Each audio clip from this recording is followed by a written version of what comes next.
When we last visited TARUITHORN a couple of years ago, I began my talk with a brief background history to the manner in which my epic scenes from the Silmarillion came into being. Since, in this new talk, I will be explaining in greater detail the manner in which my works based on Tolkien have expanded over the years, it will be necessary for me briefly to recapitulate some of my earlier narrative, and I beg forgiveness from those to whom parts of the story may already be familiar. It is well established that Tolkien took a highly jaundiced view of adaptations of his works, especially those involving dramatic presentation. In 1955, he commented that The Lord of the Rings was quite unsuitable for dramatization, and he assumed a similarly dismissive attitude towards other adaptations of the stage, such as A. A. Milne's Toad of Toad Hall, based on Kenneth Grahame's The Wind in the Willows. He never seems to have committed himself to any observations on musical settings of literary material, although he seems to have disliked Wagner's Ring Cycle and its treatment of Norse mythology. At the time that I began work on my cycle of epic scenes from the Silmarillion, I had been seeking permission to undertake some musical composition on The Lord of the Rings, but this had been confounded by confusion over the copyright resulting from Tolkien's sale of film and subsidiary rights. But it did seem to me that the Children of Húrin, taking into account the large quantity of new material available following the publication of Unfinished Tales, could form an individual operatic treatment in its own right. I wrote accordingly to Rayner Unwin as Tolkien's publisher, but was told in no uncertain terms that the Tolkien family would refuse any rights unless they were able to hear some of the musical material and approved it. Faced with that challenge, I corralled a friendly pianist and produced a recording of the prologue to The Children of Húrin, myself both singing the role of Morgoth, with my head in a bucket to provide amplification, and speaking the role of the defiant Húrin. Much to my amazement, now as well as then, Rayner Unwin and Christopher Tolkien appreciated what I was driving at, and were positively cooperative in helping me to sculpt a usable libretto from the alternative versions of the material, including some manuscript drafts that were at that time unpublished. Not that The Children of Húrin, in musical terms at least, was ever totally isolated from my already existing compositions based on Tolkien texts. I had already, in my Third Symphony Ainulindale, written a substantial half-hour work which employed a wide raft of musical themes, which would later figure heavily in the music of the epic scenes as they evolved. One of these was a melodic paragraph designed to represent the firstborn of Ilúvatar, the elves, and in the symphony, this formed one of the principal thematic statements.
This melody, heard there in the form it was later to be presented in the course of Fëanor, as the elves awoke from slumber, was adopted in the Children of Húrin as one of the principal motifs representing the elven kingdom of Doriath in Middle-earth.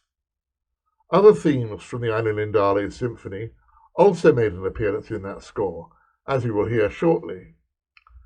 And at the same time, I was working on my piano rondo a Calabeth, which not only made use of various themes representing Sauron, deriving from my earlier sketches for The Lord of the Rings, but also featured a principal melody describing the kingdom of Númenor itself. This Númenor theme proved invaluable also in the Children of Húrin, where it became attached to the House of Hador and would then feature prominently both in descriptions of the families of Húrin and Huor. But I move ahead of myself. When the score for the Children of Húrin was completed, the Tolkien Society of Great Britain arranged for performance, with piano accompaniment, as part of the festivities of their Oxenmoot in 1983. We rehearsed for the recital at Priscilla Tolkien's house in Oxford, using the piano that had belonged to Tolkien's wife Edith, and with Tolkien's daughter herself in the chorus. And the closing scene of that work, as Morwen dies in Húrin's arms, also features material from the Ainulindale Symphony. After Húrin's final valediction on his wife, the clarinet plays a gentle lament, which consists of the theme associated in the symphony with mortal men, the second children of Ilúvatar. Already the scenes of further expansion were being sown.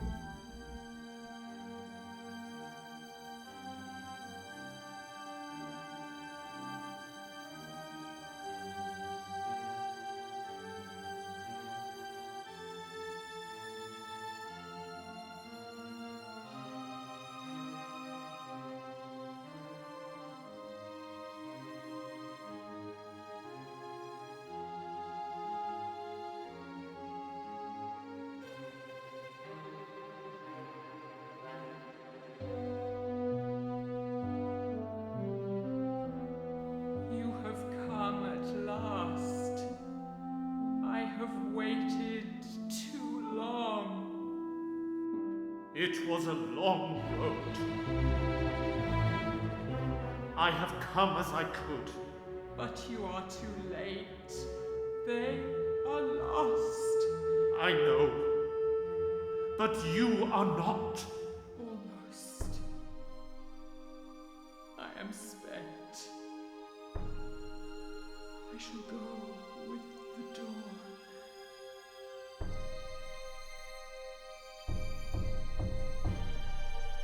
Now little time is left. If you know, tell me. How did she find him?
At that time, as I say, I had no intention of proceeding further with any settings of text from the Silmarillion, was immediately besieged with requests that I should undertake such further work, and I was assured by Priscilla that among her father's manuscripts there were substantial amounts of further material that might be employed. And so it proved, as over a period of more than 10 years, Christopher Tolkien almost annually produced in the history of Middle-earth substantial volumes of unpublished poetry and prose, which expanded upon the legends in a manner that yielded the words for 3 further sets of what I called epic scenes, making up a cycle of 4 evenings. The 3 great tales, as Tolkien called them, of Beren and Luthien, the Children of Húrin, and the Fall of Gondolin, were preceded by an introductory work entitled Feanor, which served as an introduction to the legends, and indeed to the Silmarils themselves. The prelude to Feanor reached right back to the beginning of Tolkien's mythology, and the creation of the world was described in exactly the same music as had been the case in the Eilundale Symphony, with the themes associated with the Vala already in existence, permeating the later music of the cycle. Although the Children of Húrin contained a considerable amount of dramatic material, which could be treated in a relatively conventional operatic manner, there remained sections of the story, including passages which Tolkien himself had left in an unfinished state, where the progress of the tale could only readily be carried forward by narration, using Tolkien's own words assigned to a chorus of what I dubbed unseen voices. This narration became an even more significant element in the other evenings of the cycle, to the extent that the first triptych in Feanor consists entirely of this explanatory material in a choral setting, with no soloists at all appearing until the second triptych, nearly an hour into the music. In the later tales of Beren and Luthien and the Fall of Gondolin, the element of the narrative chorus is not so prominent, but it is nevertheless significant in a manner that precludes the description of my Silmarillion as an operatic cycle in the manner of Wagner. It is more akin to the notion of a choral drama proposed by Rutland Boughton for his work The Birth of Arthur, which was designed to launch his own Arthurian cycle, a projected series of even larger proportions than my Silmarillion, but of which the last 2 evenings remain unperformed to this day. The composition of the music to explicate all this took me some 15 years, during which I was also, of course, involved in the writing and performance of other works. At the end of that process, I had a cycle of 4 full evenings of music, with an admittedly a rather inconclusive conclusion, and had reached an agreement with the Tolkien estate, which allowed me to use a wide range of texts, including not only the Silmarillion itself, but other writings, including The Lord of the Rings, for a cycle of musical works. But I was not altogether prepared for the decidedly unenthusiastic reception the cycle as a whole would receive. The very name of Tolkien appeared to conjure up the notion of a massively unperformable construction on a gargantuan scale, and although I attempted to meet these objections by preparing smaller scale versions of individual sections, including a setting for solo voice of Bilbo's Lay of Eärendil from the Fellowship of the Ring, nobody seemed willing to even attempt to tackle any part of the whole. Nor did the description of the cycle as the largest scale work of classical music written in Wales in the 20th century help to enhance the prospect of performance by financially wary promoters. And then, indeed, matters might well have remained, had it not been for the advent of Simon Crosby Buttle. I first contacted Paul 5 years ago to inquire about using some of his musical settings of Tolkien for a concert we were planning to commemorate composers and poets who had served in the First World War. We quickly discovered that we lived on the outskirts of the same town in South Wales and subsequently met and spent a few merry hours talking about his compositions. Paul had suggested a few sections of his works to look at and supplied me with Sibelius files and the old synthesized recordings he had made of the entire cycle. I started listening and investigating it all and found to my great delight that I loved what I was hearing. It made me want to hear it all with singers performing the roles. Now, Volante Opera Productions' recordings to that point were mostly learning tracks for singers and backing tracks for use in performance. So we had a setup that was designed to be used by one singer at a time, and a large collection of orchestral samples, an enormous step up from the old synthesised instruments Paul had used. I found a suitable section of The Fall of Gondolin, an aria for tenor that Paul had recommended, and started inputting it into my recording software to see how it would sound played on a much more modern setup. It was a bit rough to start with, but I could hear the potential of the samples, so I recorded vocals to it and sent it off to Paul for him to have a listen to. The next musical example is a part of that aria from The Fall of Gondolin, Tuor recalling his encounter with Ulmo. But I have engineered it so that at the beginning you will hear Paul's original synthesised version, which will then crossfade into the final version using the sampled orchestral sounds so that you can hear the difference.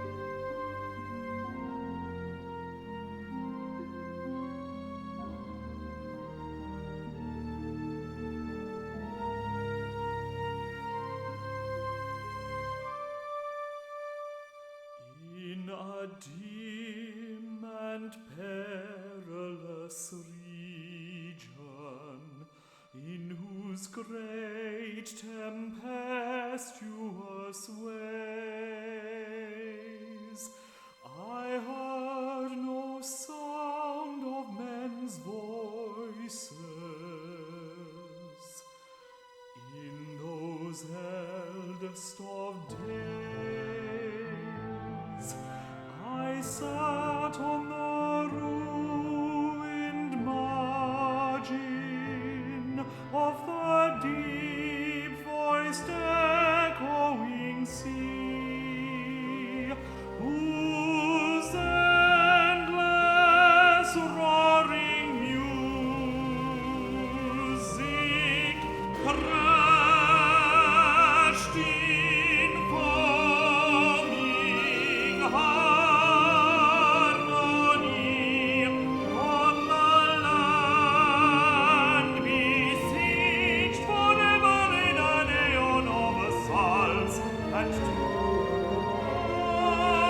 torrentors and pinnacles and caverned in great vaults.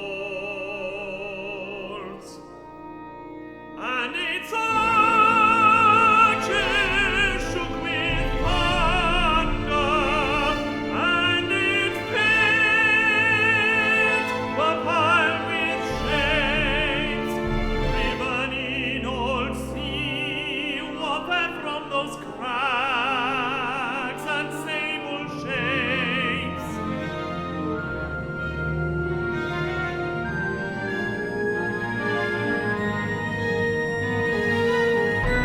Then the immeasurable hymn of ocean I heard as it rose and fell to its organ, whose stops were the piping of gulls and the thunderous swell, and the burden of waters and the singing of the waves, where voices came on forever and went rolling through the gates. 'Twas a music of uttermost deepness that stirred in that profound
see music ceased,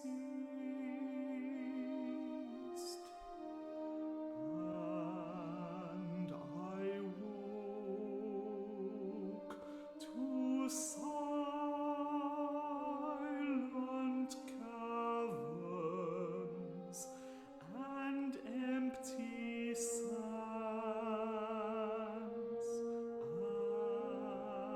and peace.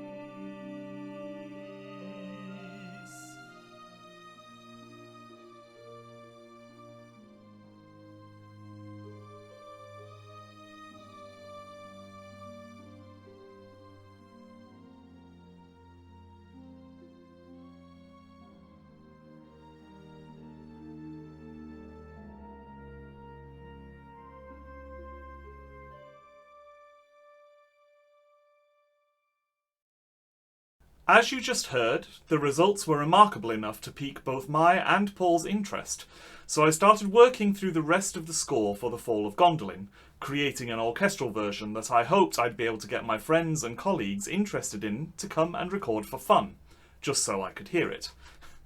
With a combination of asking, begging, calling in favours and bribing, we managed to get the entire work recorded over a 2-year period in and around work. Towards the end of this process, Paul had been talking to Prima Facie Records, who had released a CD of some of his art songs and chamber pieces about what we were working on, and also played them some extracts. This resulted in their wanting to be part of the project and agreeing to release this and any other new recording of the works we wanted to do on the international market. We went back to all of the singers and between us agreed to release it on a profit-sharing exercise, even managing to get the artist Ted Naismith on board as part of the project. Within 9 months of the 2018 release of The Fall of Gondolin, the production costs had been covered.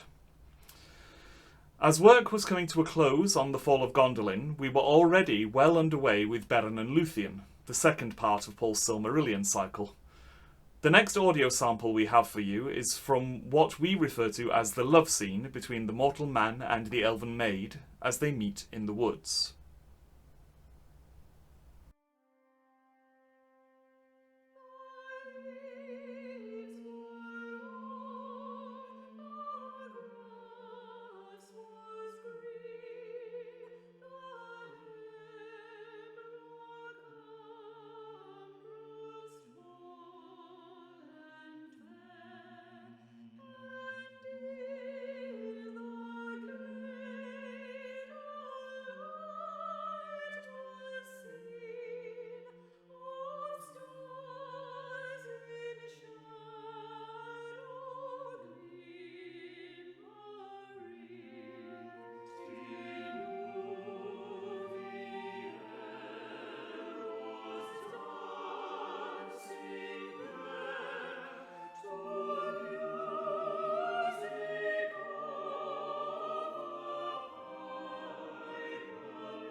In that section of the love scene from Buttle and Luthien, you will have noticed the appearance of substantial amounts of text from the Lord of the Rings.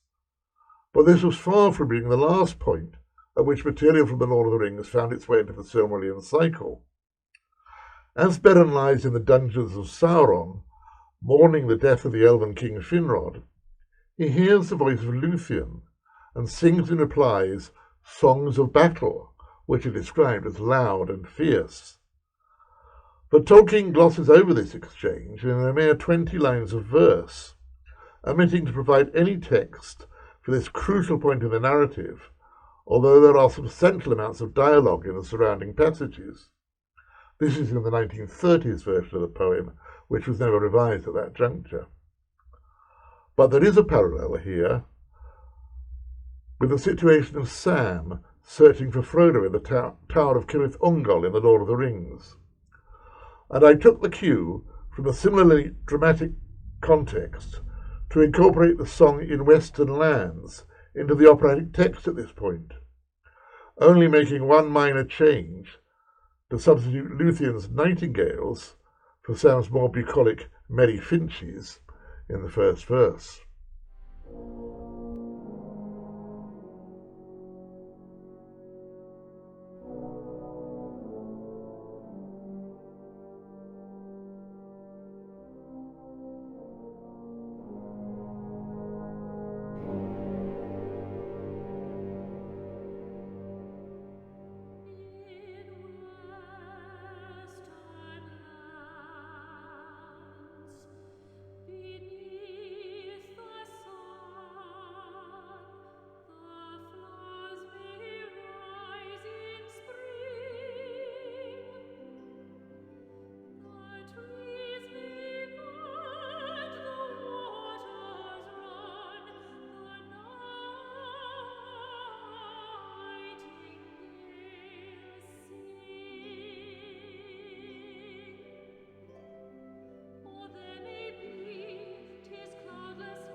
When we came to speak to TARUITHORN in November 2019, the recording of the cycle of epic scenes was already drawing towards completion after some years of continual work, and we were considering the recording of an appendix, which would feature not only Bilbo's lay of Eärendil, but also some other excerpts from my earlier sketches for The Lord of the Rings, which included thematic references to the cycle as a whole.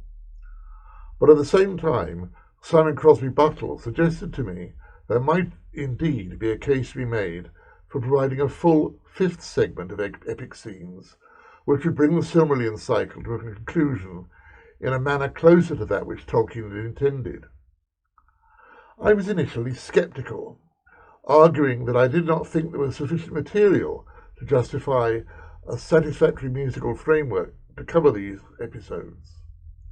Simon set out to try and prove otherwise, and produced a lengthy and in many ways most remarkable compendium of material, which demonstrated to my mind with some conclusiveness that I might have been over hasty in my reluctance to look at the existing material in a more constructive light. Confined to a hospital bed in Venice following a car accident in the summer of 2019, I had begun to sketch material for a new segment of the cycle, which was entitled The War of Wrath, and I found that it was remarkably easy to fall back into the idiom and style of the earlier parts, written 20-odd years earlier. The result is perhaps dramatically unbalanced, with the story of Eärendil in the centre overweighing the remainder.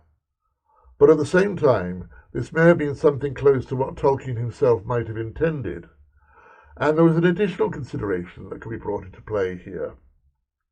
This arose from my treatment of the love scene in Beren and Luthien, where I had employed Aragorn's much later song from The Fellowship of the Ring as a framework surrounding a series of brief vignettes drawn from Tolkien's other dramatic writing on the same legend. It occurred to me that Bilbo's lengthy narrative poem could be similarly employed, although the sheer discursiveness of the music meant that it would be much more symphonically organized, and that the narrative chorus surrounding the scenes would assume a greater degree of both musical and dramatic significance. This central section of the legend could then be surrounded by earlier material, extending the plot of Fëanor to a point where the intervention of the sons of Fëanor in the matter of the Silmarils could be fully explored, but would also then provide a lead into material relating to the end of the First Age of Middle-earth, which Bilbo's song completely omits. Of course, the onset of the coronavirus pandemic brought all recording activity to a halt shortly after we had completed and issued the set of the Children of Húrin. We do, however, hope, before the end of 2021, to be in a position to finalise the half-finished process of recording Fëanor, with its central depiction of the rebellious Noldor being roused to frenzy by the words of the anti-hero as he responds scornfully to the ban on his journey back to Middle-earth imposed by the Elder King.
Returning to the War of Wrath, we may observe that while his narratives covering the downfall of the elven realms of Nargothrond and Gondolin remained largely unchanged over the years, Tolkien never achieved a satisfactory description of the ruin of Doriath. The original version in the Book of Lost Tales exhibits elements that stand in stark contradiction to other constituents of the legendarium as it evolved, and after the 1930s, Tolkien never made any serious attempt to rectify these. Christopher Tolkien, in the Silmarillion, had perforce to invent wholly new episodes and subject other elements to wholesale amendment in order to achieve the published text. But even so, there were elements of reduplication which he was unable to avoid. Doriath is invaded twice, once by an army of dwarves, and then again by the sons of Feanor, and the Silmaril is similarly twice brought to the ruler of the realm, and twice removed, all during a period of some 10 years.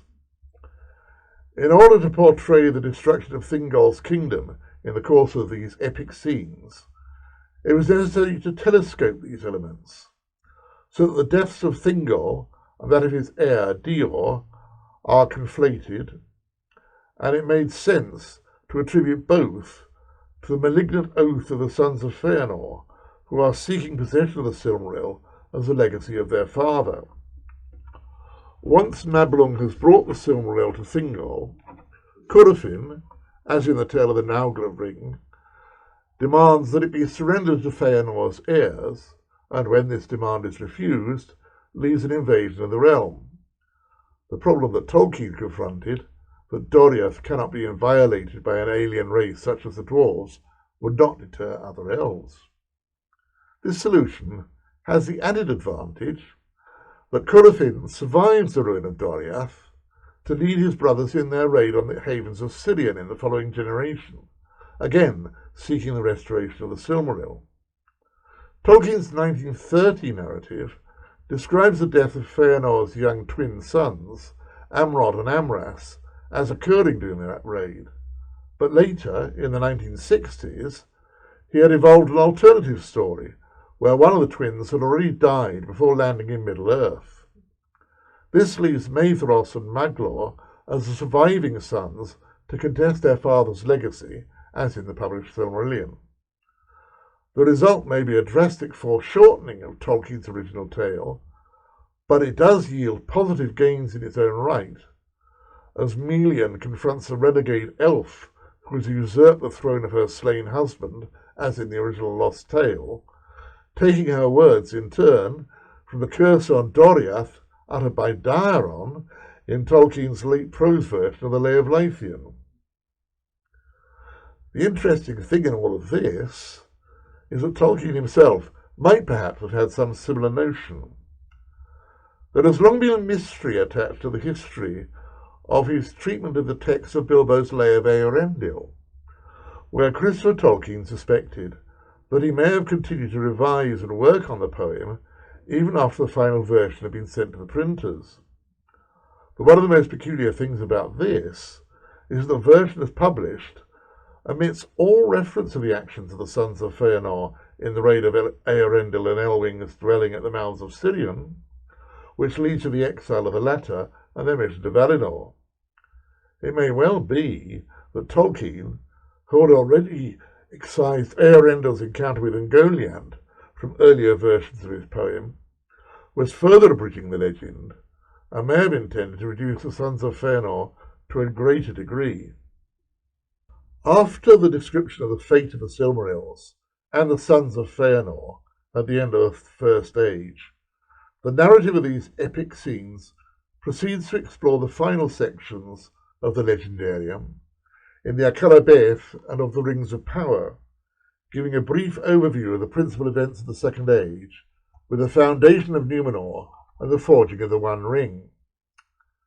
The epilogue, in its turn, brings events even further forward in time. At one stage, I contemplated the use of Bilbo's last song, either in the form that Tolkien revised it in the late 1960s, or in its earlier 1930s version as Vestrum am Hav. But eventually I concluded that the poem itself was too bound up with the events of The Lord of the Rings to be satisfactory in a Silmarillion context.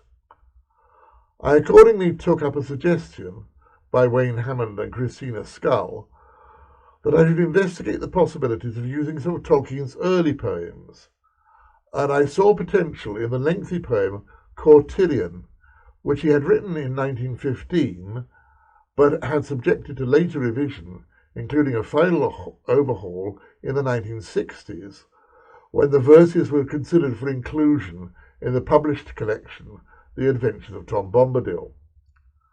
Tolkien himself rejected such an idea, saying that the poem would overbalance the boat.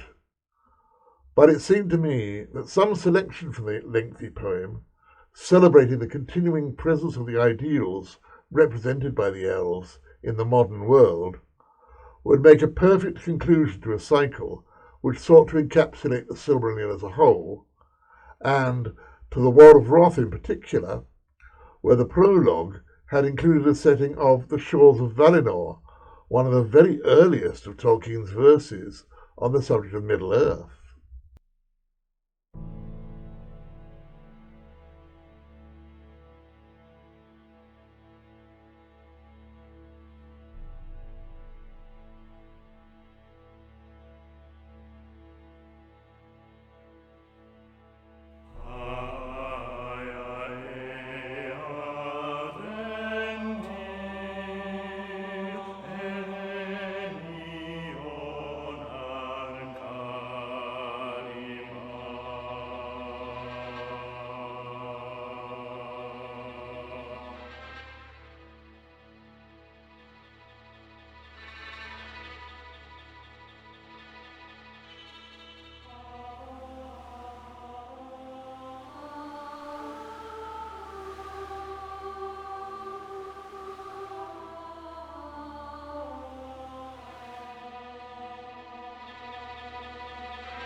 In this recording, some of the chorus parts remain to be added, but the parallels underlined by the use of the original Anglo-Saxon verse couplet about Eärendil, which had first inspired the author, given in the Elvish translation which he had contrived for use by Frodo in The Lord of the Rings, which returns to frame the latter verses, which set the drama in the context of a mortal existence. And of course, by now the cycle of musical works had indeed progressed to the very verges of The Lord of the Rings itself, and we were now looking back to the sketch material that I had written in the 1970s, and which was now inextricably bound in with the musical material of the Silmarillion. The cycle itself had indeed now expanded to an extent which mirrored Tolkien's own plans for publication in the early 1950s, when he regarded the Silmarillion and the Lord of the Rings as an indivisible whole which could not be separated from each other. Simon can explain what happened next. Paul's original libretto that he had prepared for The Lord of the Rings was immense, intended to be performed over 11 evenings. It was a wonderfully prepared document with stage directions and scene layouts, everything you'd want to work from and have everything to hand. It was just far too big. Over the last 5 decades, Paul had done some composing of fragments of this original libretto, even complete chapters, Tom Bombadil being an example of the latter. These remained mostly unchanged in the libretto, and the cuts would be made around them. The Black Gate is Closed, Paul's very early opera that covered Sam and Frodo's journey after they left the Fellowship up until just after the Shelob attack, was the biggest existing section of The Lord of the Rings. Paul wanted to completely overhaul the music, but as far as the libretto was concerned, that was a very large section that didn't need any cutting. I set to hacking down Paul's beautifully prepared document with an intention of trying to reduce it down to somewhere between 1/2 and 2/3 of the original size. I was brutal, whilst trying to be sensitive to what was not only essential for the story, but tried to keep as much of the heart of the characters as possible. In a staged musical work, operatic or otherwise, it is not like a film where you can cut easily away to other action. You also can't be overly verbose, as the words have to be sung, and you can often take a lot longer to get through a sentence than you would by speaking. I tried to keep in anything that was either poetry or sung words from the original, but some had to go out of necessity. The Lay of Eärendil was a prime example of this, as it already heavily features in the War of Wrath. And the Council of Elrond chapter was already quite lengthy enough without Bilbo singing of Eärendil's journey for 25 minutes before it. I also tried to keep as many favourite characters as possible, but if in the cutting process a character was reduced to being inconsequential to this version of the narrative, then they had to go. A good example of this was poor Fatty Bolger. His larger scenes were cut to expedite the leaving of the Shire, reducing him to a couple of lines. So the story was better served by him being silenced rather than randomly appearing for a line or two. After I'd finished, I handed Paul back a poorly formatted and bastardised version of his original for him to see the potential of reducing the original scale and making it, whilst still a very large work, manageable.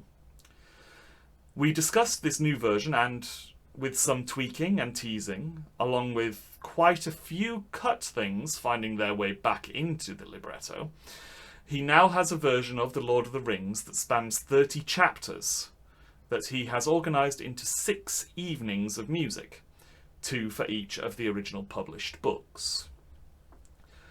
The enforced lockdown of the last year has meant that Paul, and ultimately all of us, has been gifted the time to make his dream of over 50 years ago, to write a musical cycle of The Lord of the Rings, a reality.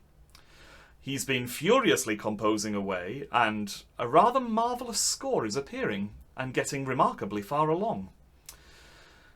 In his original idea, the Silmarillion was not even part of the equation, so upon completion, you'll be able to go on a rather comprehensive musical journey through Middle-earth, from creation, through the First Age, all the way to the beginning of the Fourth.